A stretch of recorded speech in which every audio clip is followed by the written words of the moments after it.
This podcast details true crime cases. It contains adult themes and may contain descriptions of violence. It is not intended for children. Listener discretion is advised. Thank you for joining me for today's episode of Once Upon a Crime. I'll be continuing where I left off last episode with the story of the Pacific Heights dog mauling case. If you haven't heard part 1, I urge you to do that first to get the backstory of how this tragedy came to be. Last time, I told you the details regarding Robert Noel and Marjorie Knoller and how they came to own 2 Presa Canarios, a rare and powerful breed of dog popular with drug cartels, gangsters, and others due to their strength, size, and ability to take down an enemy. Noel and Knoller, in collaboration with a Pelican Bay inmate, a violent criminal named James Cornfed Schneider, planned to breed and raise these dogs for nefarious purposes, according to gang investigators. In the meantime, 2 of the dogs, a male named Bane and a female named Hera, were living in Noel and Knoller's 6th-floor Pacific Heights apartment and causing concern among the residents. Several incidents of aggression by the dogs towards neighbors and their pets had already occurred, and it would all come to a shocking and tragic ending on January 26, 2001. Join me as I pick up the story there. This is Chapter 2 of Wild Things, the Pacific Heights Dog Mauling Case, Part 2. We'd like to thank our new sponsor, Victorious. Victorious brings the fitness studio to you with live, yes, I said live, group fitness classes that you can participate in from anywhere at any time. Check it out. You get the convenience and privacy of streaming your fitness classes live from your phone, tablet, television, or computer, but still get an interactive experience. You're working out in real time with the best trainers from some of the best studios across the country. They will interact with you live and keep you motivated. You can choose high-intensity interval training, yoga, boxing, cardio, and more. Classes last from 35 to 45 minutes and are available days, eves, whatevs. Hey, you want to work out at 2:30 a.m.? You can do that. 8:30 p.m.? Sure. There are many times to choose from, 7 days a week. And you can take unlimited classes each month for the price of a single fitness class.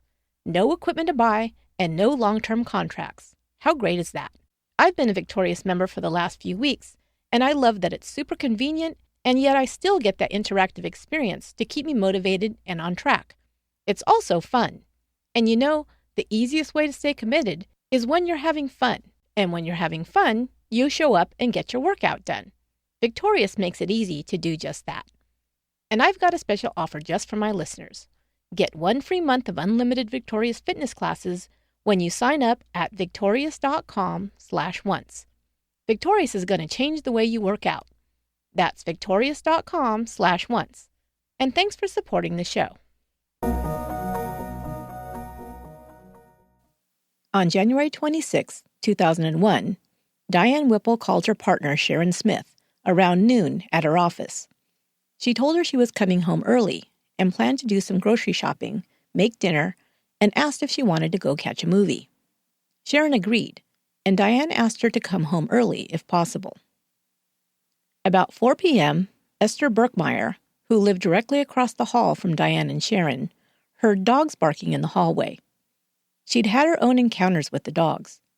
A couple of months earlier, she'd encountered Hera, unattended in the 6th-floor hallway. Hera came at her fast, and Berkmeyer froze. Hera sniffed her, and then walked away when Knoller appeared outside her apartment door. She didn't call to the dog, but simply continued locking her door. Berkmeyer said she'd sometimes hear one or both dogs running down the hallway. She didn't know if they were leashed or not, but she'd wait until all was quiet again before she'd leave her apartment to make a beeline for the elevator. The barking came closer to Berkmeyer's end of the hallway, and she didn't dare open her door. Instead, she looked through her peephole. She saw a body lying face down on the floor just over the threshold of apartment 606, Diane Whipple's apartment. The door was open, and her body was lying partially inside and partially outside. There was a dark object that Berkmeyer thought she made out to be a dog on top of Whipple's body. It wasn't moving. She did not observe anyone else in the hallway or hear any voices. The barking continued. She called 911. While talking to the operator, she heard Marjorie Knoller's voice. She was yelling, "No, no, no," and "Get off." She said it was at least a couple of minutes after hearing the dog's bark that she heard Knoller's voice. The 911 operator asked her if she was calling about an emergency. She said she didn't know. She had heard dogs barking and someone in the hallway, but couldn't tell her if anyone was injured or needed help. The operator told her to call her local police number if it wasn't an emergency. She hung up. Then Berkmeyer heard and felt banging against her own door. Something was hitting it with great force, so much so that she was afraid it would be broken down. She waited until it stopped, and then looked through the peephole again. Groceries were strewn all across the hallway, but Diane Whipple could no longer be seen. The loud banging, barking, and yelling continued from somewhere down the hall. She called 911 again and told an operator this time that she was sure someone was being attacked. She told them she could hear her neighbor Marjorie Knoller's voice yelling, "Get off! Get off!" Knoller, she explained, owned 2 very large scary dogs. The dispatcher told her units were on their way. At approximately 4:12 p.m., 2 officers arrived on the scene. They didn't wait for Animal Care and Control to arrive, since they had reports of a possible injured victim. One officer took the elevator, while the other took the stairs. Officer Laws, upon reaching the 6th floor, saw a dog run past and warned her partner to look out. Officer Forrestal emerged from the elevator to a horrible sight. Diane Whipple was lying face down in the hallway. She was naked, and there were wounds all over her body. Blood was pooled beneath her head, and a large gash in her neck was bleeding profusely. She was attempting to crawl towards the apartment with the open door. One officer told her to lie still. Both officers stood over her body with their guns drawn while waiting for the assistance they'd radioed for, a SWAT team to secure the building, and an ambulance. There was no one else in the hallway, and the dogs were nowhere to be seen. The officers observed that a set of keys was still sticking into the door. A purse was on the ground, and a couple of bags of groceries were strewn around the hall. Remnants of shredded clothing was also strewn about. There was blood smeared literally up and down the hallway, on the floors, the walls, and the doors. It looked like a horror movie. Just 2 minutes later, the SWAT team arrived, and one of the team members, a trained EMT, administered first aid to Diane Whipple. He attempted to place his fingers on the wound on her neck to slow the bleeding, but the wound was so severe that he was unable to do so. Diane was still alive, but her breathing and pulse continued to slow alarmingly. Paramedics administered CPR, and she was quickly transported to San Francisco General Hospital. It wasn't until after the SWAT team arrived that Marjorie Knoller emerged from apartment 604. The officers asked her where the dogs were. She said they were locked in her apartment. Knoller was covered in blood. There was so much of it, it dampened her hair and covered her head to foot. She began telling the officers what had happened. She said she'd just returned from walking her dogs and had opened her apartment door to bring the dogs inside. Her male dog must have seen the woman at the end of the hall and turned and ran at her. She said that the female dog was tugging at the woman's pants, while the male dog went for her throat. They told her to stay where she was, that she needed to be checked out for injuries. She hadn't said she'd been injured, but the officer couldn't tell with all the blood on her body. They also needed to interview her. She wanted to go back into her apartment, but the officer was afraid that if she opened her door, the dogs would rush out and continue the attack. She called to another officer, who led the woman away from the scene and had her sit on the floor. Animal Care and Control arrived to secure the dogs. They were directed to Marjorie Knoller, who told them they were locked away in the apartment. She'd placed one in the bathroom and one in the bedroom. They asked her if the dogs had ever bitten anyone before. She said no. They asked her if they'd ever been aggressive before. Not towards humans, she said. The animal control officers entered the apartment with catch poles to retrieve the dogs. They found Bane in the bathroom. He was covered in blood. His fur was saturated with it. His teeth were colored red with blood. He was pacing back and forth in the small room. He had defecated all over the floor. They shot him with 3 tranquilizer darts, but they malfunctioned and had no effect. 2 officers carefully placed the rings of the 2 come-along poles from behind and were able to lead him from the apartment without incident. Hera was found in the bedroom and was barking and snarling and crashing against the door when they entered the apartment. She had blood on her chest. She backed away growling, and they used the poles to remove her from the building also. An animal control officer spoke with Marjorie Knoller and asked her who the dog's owners were. She said they were hers. She was asked to sign a form allowing ACC to take custody of the dogs to have them euthanized. She agreed to turn over Bane to them, saying she did not want to see him again. However, she refused to sign a release for Hera and continued to insist that Hera, quote, had only tugged on her pants. Robert Noel arrived while his wife was being checked for injuries. She had a 1-inch cut to her right thumb and another small cut to her right index finger. There was a bruise forming above her right eye. There were no injuries to her legs or torso. She didn't complain of any other injuries or appear to be in shock. She did not ask about Diane Whipple.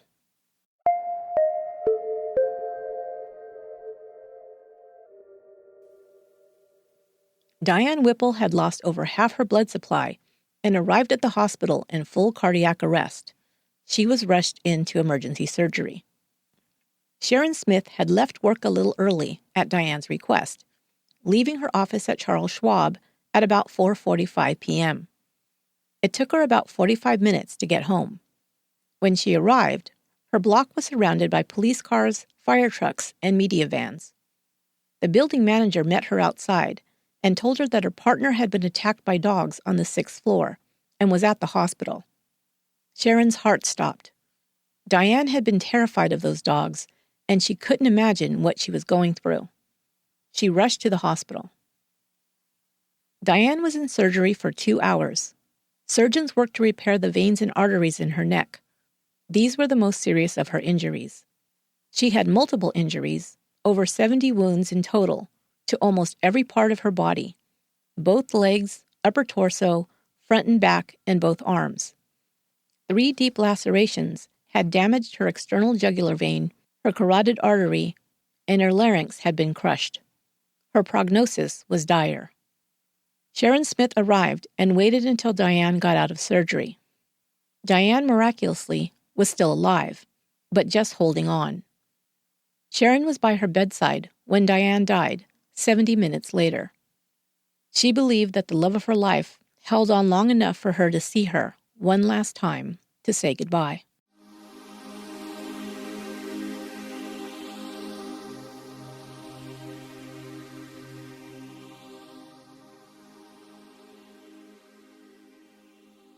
The horrific attack and the death of Diane Whipple hit the news immediately. The public outcry was fierce. How could this happen? What kind of dogs were they, and why would they attack and kill for no apparent reason? What about the owners? What kind of responsible dog owners had dogs who could do this kind of damage? And why were such large and dangerous dogs living in a city apartment building anyway? Most had never even heard of the breed Presa Canario. Debates began about dangerous dogs and irresponsible dog owners. Diane Whipple's friends, family, and students were shocked and grief-stricken. Over 600 people attended her memorial service held at St. Mary's Chapel. It was a somber occasion. So many were still in shock and couldn't fathom the brutality of her death. Bane was put down immediately, the same night of the attack. Noel and Knoller would not agree to allow Hera to be euthanized, so a dangerous dog hearing was scheduled to determine her fate. Noel wrote immediately to Paul Schneider. His letter read, "There is no way to ease into this. Bane is dead, as is one of our neighbors. Marjorie, while bruised, cut, and battered, is alive and more or less okay.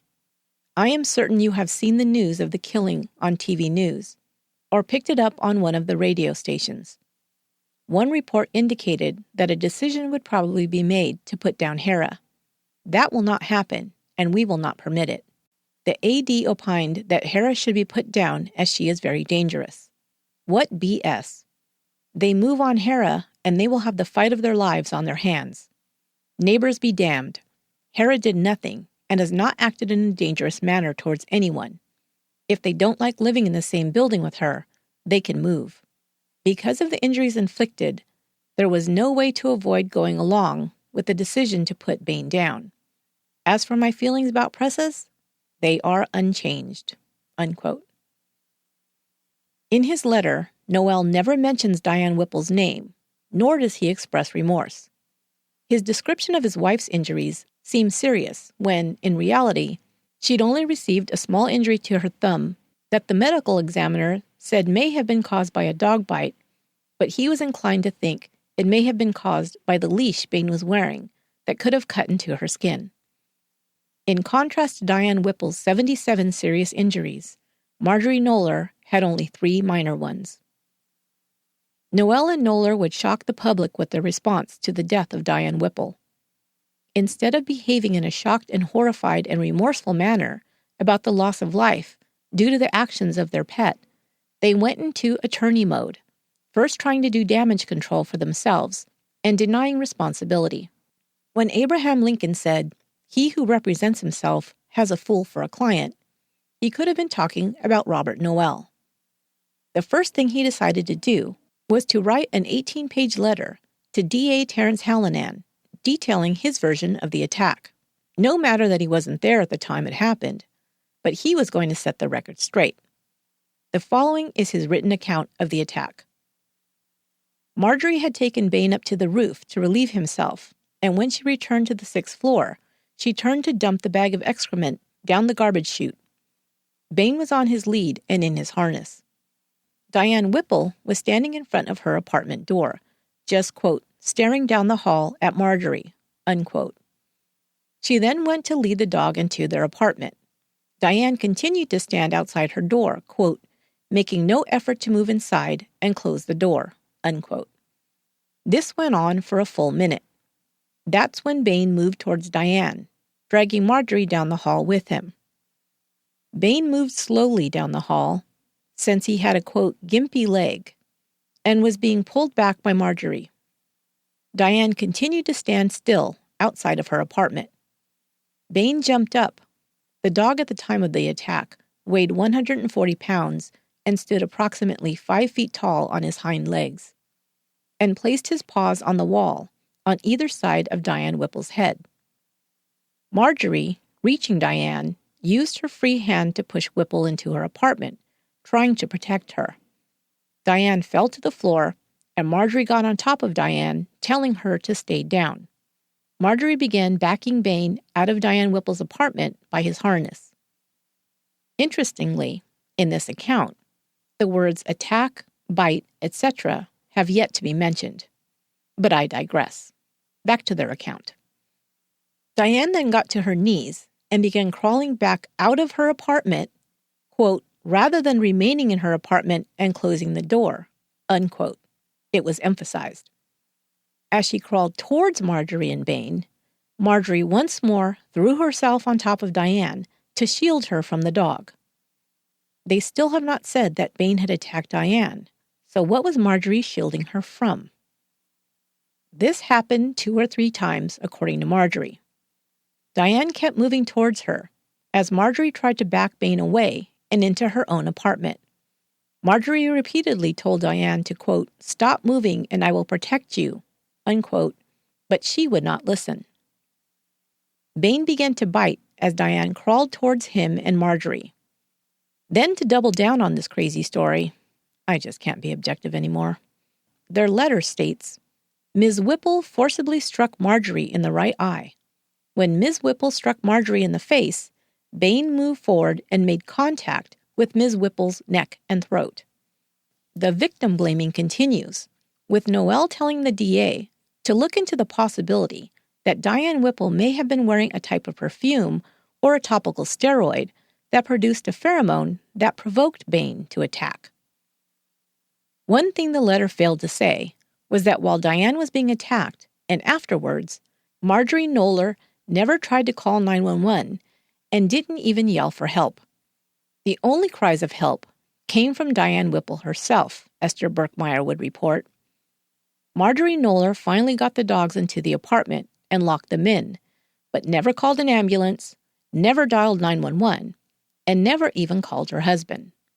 She also didn't try to administer any aid to the bleeding woman lying in the hallway.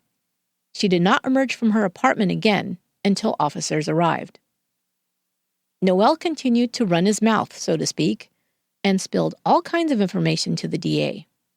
He gave details of other incidents of aggression by his dogs, always slanting them to portray other dogs or people as the instigators.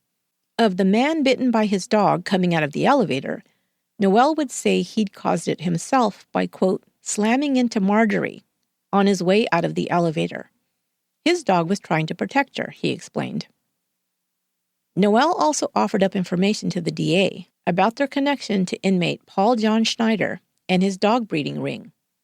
He was so detailed, giving names and places, that DA Hallinan was able to order a raid at the home of an Aryan Brotherhood affiliate, Russ Stanton.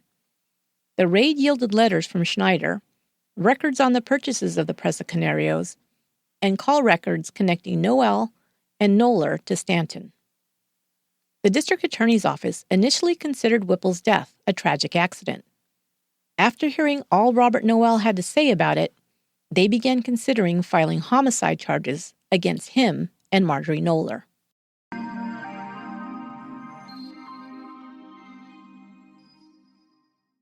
I'd like to thank our sponsor, Chameleon Cold Brew, purveyors of delicious organic cold brew coffee.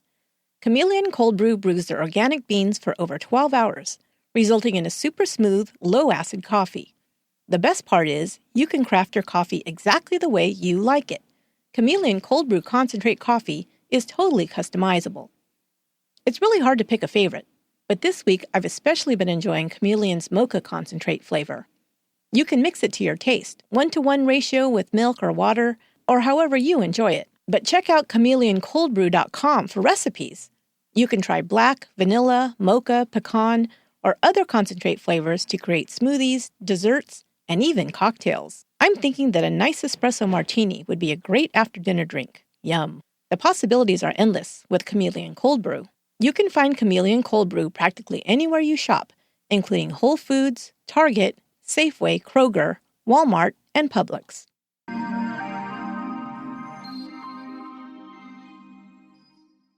Poshmark is the easiest way to shop for designer brands online and save money. You can also sell your items on Poshmark, clean out your closet, make some money that you can turn around and shop with. Genius! How do you do that? Download the Poshmark app on iTunes or Google Play Store, and then check out all the great brands you can find at discount prices. You can find great items from Banana Republic, J. Crew, and Nike, and so many more awesome brands, all at far less than you'd pay in retail stores. When you download the Poshmark app, use my referral code, OnceUponACrime, for $5 off your first order. And while you're there, check out my closet. I still have a few items for sale. I found the process super easy. Poshmark provides easy instructions for responding to your customers, shipping items, and tracking your order. Check it out on Poshmark.com. Or find the app on your app store to download it and start shopping. Don't forget to use my referral code, OnceUponACrime, for $5 off your first order. And thanks again for supporting the show.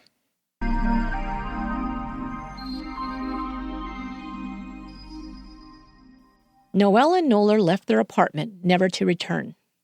However, they decided to do a media tour, appearing on Good Morning America and Primetime Live. The more they talked, the more they made themselves pariahs. They both continued to deny responsibility for Diane Whipple's death. They even denied that they were the owners of the dogs, even though Marjorie had told officers the night of the attack that they belonged to her and had signed the ACC's release form to have Bain put down. On Good Morning America, they absolutely denied that the dogs had been bred or trained to attack or kill. The dozens of accounts of those who had come forward to say they'd witnessed their dog's aggression were, quote, total fabrication. Knoller insisted that Bain was not acting aggressively towards Diane in the hallway, but was merely interested in her. As she'd pushed Diane into her apartment, they had tripped, which was how Diane ended up on the ground, according to Knoller. She also said that Diane was probably somewhat frightened at that point. Sharon Smith would say that this was ludicrous. Diane was terrified of those dogs, Sharon said, almost as if she'd had a premonition. The level of fear she had towards the dogs was very unlike Diane, Sharon told investigators. When asked if she felt she bore any responsibility for the attack, Knoller answered, "Not at all." Not even because she was unable to control her dogs, she was asked. "I wouldn't say that I was unable to control them," she said. She then blamed Diane for the fatal mauling. Ms. Whipple had ample opportunity to move into her apartment, she said. She was in her apartment.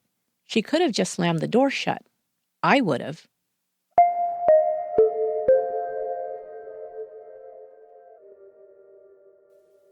In another bizarre twist to an already bizarre story, 3 days after Diane Whipple's death, Robert Noel and Marjorie Knoller legally adopted Paul John Schneider.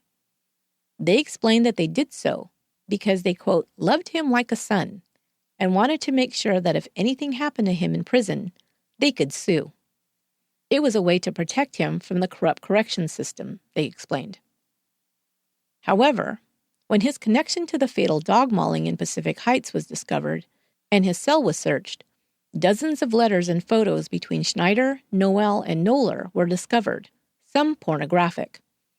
There were pictures of a nude Marjorie Knoller addressed to Schneider, along with X-rated letters that proved her interest in the inmate was far from maternal. When asked about it, Marjorie would say, "It's a tradition to write erotic letters to inmates. It helps them." Noel himself seemed to have a big man crush on his adopted son. These are some excerpts from another interview Noel gave. In it, he describes Schneider thusly. "Paul has charisma. He's honest. Paul's an extremely bright guy. Paul is smarter than the average guy. Paul is kind of a righteous outlaw, right?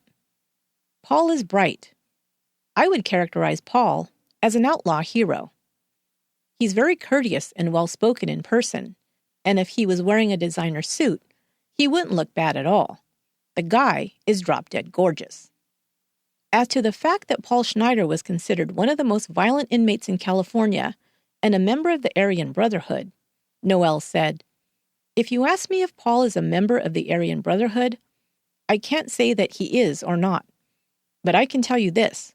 In a videotape deposition, he did admit that he was a member of the Aryan Brotherhood."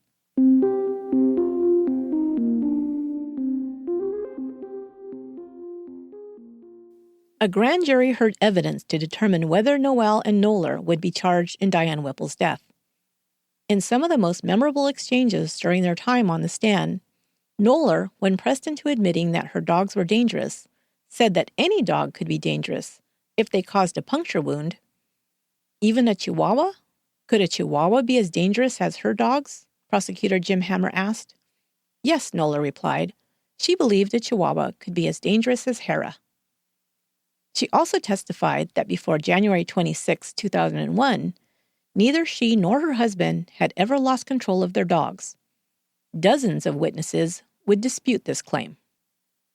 Knoller would claim that Hera had done nothing more than, quote, pull on Whipple's pants leg, unquote, but shredded pieces of fabric consistent with Diane Whipple's clothing was found in Hera's stool the night she was taken away. This was evidence, a dog behaviorist would testify, that she'd taken part in the attack.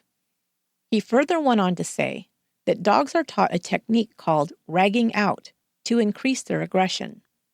Someone taught that dog to bite rags, he testified. Dogs who are taught to rag out will tear and shred at the clothing of a victim. Investigators found a book in the apartment of Noel and Knoller titled Man Stopper, Training a Canine Guardian. This technique is outlined in the book. On March 27, 2001, the grand jury indicted Marjorie Knoller on 3 counts: murder, involuntary manslaughter, and the ownership of a mischievous animal causing death. Robert Noel was indicted on the lesser 2 counts. On May 29th, they both pled not guilty. Bail was set at $1 million for Noel and $2 million for Knoller. A change of venue was granted, and and the trial was moved from San Francisco to Los Angeles County. The couple would be tried together. Noel, who was broke, was represented by a court-appointed attorney, Bruce Hotchkiss. Knoller's parents paid to hire the flamboyant and dramatic defense attorney, Nedra Ruiz. Her antics in the courtroom included crying and crawling on all fours on the courtroom floor to illustrate how her client had risked her own life to try and save Diane Whipple. While their attorneys tried to argue that Noel and Knoller had no idea that the dogs could be dangerous before January 26, 2001, over 30 witnesses took the stand to testify that they'd seen the dogs behave aggressively, attack other dogs, lunge at strangers, etc., while in the presence of their owners. Dr. Martin, the vet who had examined Bain and Hara and the Pressas before they left Hayfork, testified that he'd warned Knoller in writing about the dangerousness of the dogs. Also entered into evidence was the letter Knoller had sent him in return, confirming receipt of his invoice, as well as his letter. Quotes from the book Manstopper, found on Noel's bedside table, were read in court. One of them read, "Responsibility for a dog's behavior rests squarely on the shoulders of the dog's master. A responsible adult doesn't leave a loaded gun lying around the house." Another couple testified as to an incident when they'd encountered the dogs while walking their puppies in the neighborhood. They tried to allow their dogs to greet Bain, who was being walked on a leash. Knoller pulled her dog away and sternly said, "You'd better leash your dogs. He will kill your dogs." In a last-ditch effort, the defense tried to claim that Noel and Knoller didn't legally own Bain and Hara, pointing the finger back at Paul Schneider and his dog-o'-war kennel operation.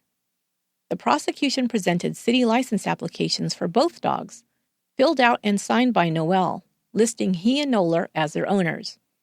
The applications were dated January 3, 2001, just 3 weeks before the attack. In March 2002, the jury came back with a verdict of guilty on all counts. Knoller was the first person in California to be convicted of murder in a dog mauling case. But in June 2002, the public was shocked when Judge Warren threw out Knoller's second-degree murder conviction because he, quote, could not say as a matter of law that Knoller's conduct was such that she subjectively knew on January 26th that a human being was likely to die, unquote. She was then sentenced to 4 years in prison for involuntary manslaughter and sent to Valley State Prison. Robert Noel was sentenced to the 4-year maximum term he could receive for involuntary manslaughter and was later moved to a prison in Oregon to serve out his sentence. It was deemed unsafe for him to be incarcerated in the California correctional system due to his legal work representing guards and inmates. He was paroled after 2.5 years and sent to Solano County to serve out his 2-year parole at an undisclosed location. As a condition of parole, he was not allowed to contact Paul Schneider or Marjorie Knoller and was forbidden to own dogs. With credit for time served before and during her trial, Knoller served 16 months and was released on parole on January 1, 2004, to Ventura County. Her conditions of parole were the same as Noel's. The term of her parole was 3 years. But in 2003, California Attorney General Bill Lockyer filed an appeal on the overturning of Knoller's second-degree murder conviction. In May 2005, the Court of Appeal reinstated the jury's verdict of second-degree murder, arguing that the court had incorrectly stated the definition of implied malice as knowing there was a high probability of death. The legal definition was, quote, a conscious disregard of a risk of death or serious bodily injury. They further argued that, quote, the facts overwhelmingly supported the jury's finding that Knoller subjectively appreciated the risk of death her dogs posed to people they encountered in and around the defendant's residence. And I might add, to even her own husband, who had nearly lost a finger to one of the dogs. In May 2007, the Supreme Court of California sent the case back to the Superior Court to consider restoring the second-degree murder conviction. Knoller, or any other defendant, it ruled, can be convicted of murder if they were found to have acted in a, quote, conscious disregard of the danger to human life. On September 22, 2008, the San Francisco Superior Court reinstated Marjorie Knoller's conviction for second-degree murder. She was sentenced to serve 15 years to life with credit for time served. She is currently serving out her sentence at the Central California Women's Facility in Chowchilla.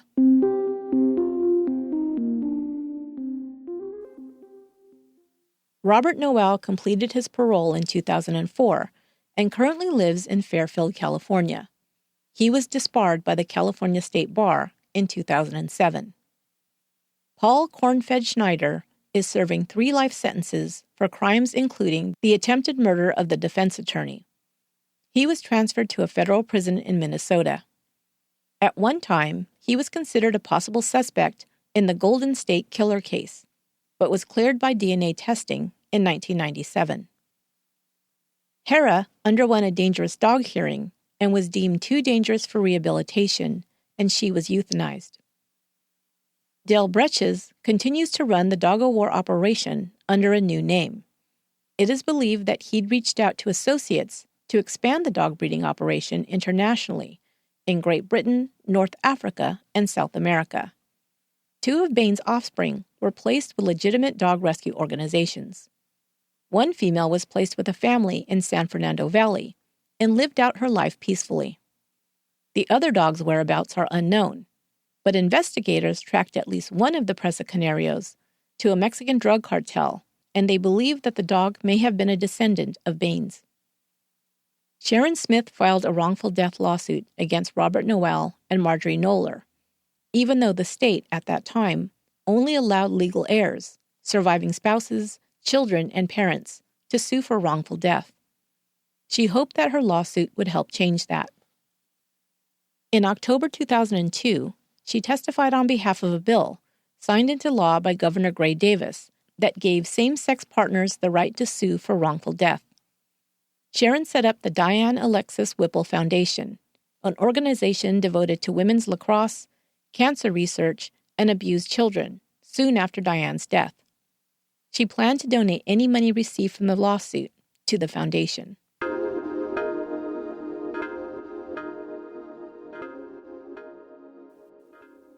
Last thoughts about this case. While the Presa Canario breed is known for being a lethal weapon from the beginning of its history, I also feel that that can be true for any animal with the size, power, and strength that they possess. We also know that large dogs have been bred and trained for a variety of jobs where aggression is prized. Bulldogs were bred for the sport of bull baiting. German shepherds are trained as police dogs to take down criminals, etc. But they can also be wonderful family pets. Presas may have been bred for a job that made them dangerous in the past, but if the dogs had been well trained by a knowledgeable and responsible owner, Bain and Hera may possibly still have made great pets. We know that at least one of Bain's puppies was, even after her unstable early life experiences. And speaking of unstable, it was discovered that Bain was not a purebred Presa Canario. He was mixed with at least 4 different dog breeds. The breeder either falsely represented this or did not know, but either way, Paul Schneider paid thousands of dollars for a mutt. A dog expert later said that because it was unknown what breeds Bain was a mixture of, it made it much more difficult to predict his temperament. On top of breeding or temperament concerns, the owners failed to provide their dogs proper socialization or training to enable them to successfully and peacefully navigate the situation they were placed into. It's not to say that large dogs should not be subjected to apartment living, but they still need plenty of exercise, as well as training, to ensure that they are well behaved around so many strangers and stressful situations, traffic, noise, crowds, etc. When a dog doesn't perceive their owner or owners to be in charge, they place themselves in that role. They become the rulers of the home. They will create their own stability if it is not provided for them. The home and its surroundings become their domain to protect and reign over. Bain and Hera did just this. But because they lived in an apartment building, the building and everything in and surrounding it became their kingdom. There were reports from Robert Noel's colleagues that his apartment used to be charming and well kept, Marjorie had taken special care to have it nicely decorated, and it was always tidy. After the dogs came, the house was a mess. Objects and furniture destroyed, urine and feces stains throughout the house. The whole place felt and smelled like a kennel, one witness reported. The dogs had taken over. They then moved out into the building and asserted their authority there as well. The hallway of the 6th floor, where they roamed freely at times, the elevator, the lobby of the building, and the steps and sidewalk in front of it were all places the witnesses reported that the dogs behaved aggressively. But it's still curious as to why they perpetrated a deadly attack on Diane Whipple that day. It could have just been the inevitable end to what had been building up over months, and that Diane was just the unlucky one, at the wrong place and at the wrong time. It could have been simply a perfect storm of conditions. The dogs becoming increasingly aggressive, the prior attacks on Diane Whipple when she was bitten by one of them, perhaps marking her as prey in their minds, Marjorie Knoller being on her own with 2 large dogs that she couldn't control, etc. Or was there something else? I came across another account of the attack on Diane Whipple. This account was allegedly told to Paul Schneider's sister, Tammy, by Marjorie Knoller herself. Knoller called her the night of the attack. Tammy was quoted as saying in a 2002 article in Rolling Stone magazine. She told Tammy that, quote, she and her neighbor got into it, unquote. They had an argument before anything happened with those dogs, Tammy said. Marjorie asked Diane Whipple to shut her door so she could take her dogs out into the hall, and that the lady, Diane, was like, quote, no, I'm not shutting my door now, fuck you. Knoller denied that this exchange ever happened. But just to speculate, what if Diane Whipple was sick and tired of being scared of the dogs, having to alter her habits and walk on eggshells because her inconsiderate neighbors refused to, quote, do something about those dogs, as she'd said to Sharon Smith not long before her death. If she was trying to get into her apartment, holding grocery bags, etc., and Marjorie Knoller told her to hurry up and get inside her apartment and shut her door so she could bring her dogs into the hall, maybe she felt Marjorie was bossing her around, and she decided enough was enough and stood up to her. Maybe she felt Marjorie could wait or just go jump in a lake. Perhaps at that time, Marjorie became angry at Diane's attitude, and her body language, her energy, etc., may have triggered the dogs that something was about to go down, and they reacted. Or perhaps, and this is just pure speculation, and terrible to even consider, a command was issued, and the dogs obeyed. Maybe no one expected the dogs to actually kill someone, and it got out of hand, and it was too late to take it back. I sure hope this is not true, and there's no evidence that it is, just to state that on record. But there was one other detail that I came across, and you can make of it what you will. Maybe it means nothing, but I found it interesting. Marjorie Knoller said that she had come back from taking Bain to the roof of the building to relieve himself before the attack happened. The detail she gave to the police officers was that she was at the garbage chute throwing away Bain's waste bag. Not to be gross, but this would imply that he took a poop just before the attack. But in Tammy's account, Marjorie said she told Diane to close her door because she was trying to take her dogs, plural, out into the hall. Why was she taking them out if she had just supposedly returned from walking Bain on the roof? And one last detail. The officers who came to remove Bain from the apartment after he had attacked Diane Whipple reported that Bain was found inside and had, quote, defecated all over the floor, unquote. Would a dog defecate so much if he had just relieved himself less than an hour earlier? It points to Marjorie Knoller's original account to police as being suspect. Perhaps she had not already taken Bain out and was returning when he saw Diane and charged at her, but was trying to leave to take one or both dogs out when she saw Diane opening her apartment door. Then Tammy's account seems more in line. But what that means, if anything, I will leave for you to decide. Thanks once again for listening to today's episode of Once Upon a Crime. This is the last chapter in the series, and I'll be back on August 6th with a whole new series. If you want to get a sneak peek into the next topic, become a Patreon member. You'll get early release, ad-free episodes when available, bonus content, perks, and more. Go to patreon.com/onceuponacrime for details. It's the end of the month, so it's time for Patreon shoutouts for those who have pledged at the highest level, $10 or above. Thank you so much for going above and beyond. Our newest Pure Metalhead level patrons are Aaron Frisbee, Kimberly Jex, Lindsay Wiggins, and Krista Colvin. And a very, very special thank you to Dominique Walker, who went above and beyond the above and beyond. Did that make sense? Dominique gave us our very first ever $20 per month pledge and will be receiving a very special prize pack. Thank you, Dominique. And finally, the Patreon supporter who wins this month's special prize pack, picked randomly, of course, is Stephen Potts. Congratulations, Stephen. You'll be receiving a signed copy of the graphic novel, My Friend Dahmer, along with my undying gratitude for being a Patreon supporter. Thanks again to all of you. You rock. Once Upon a Crime is written, produced, and edited by me, Esther Ludlow.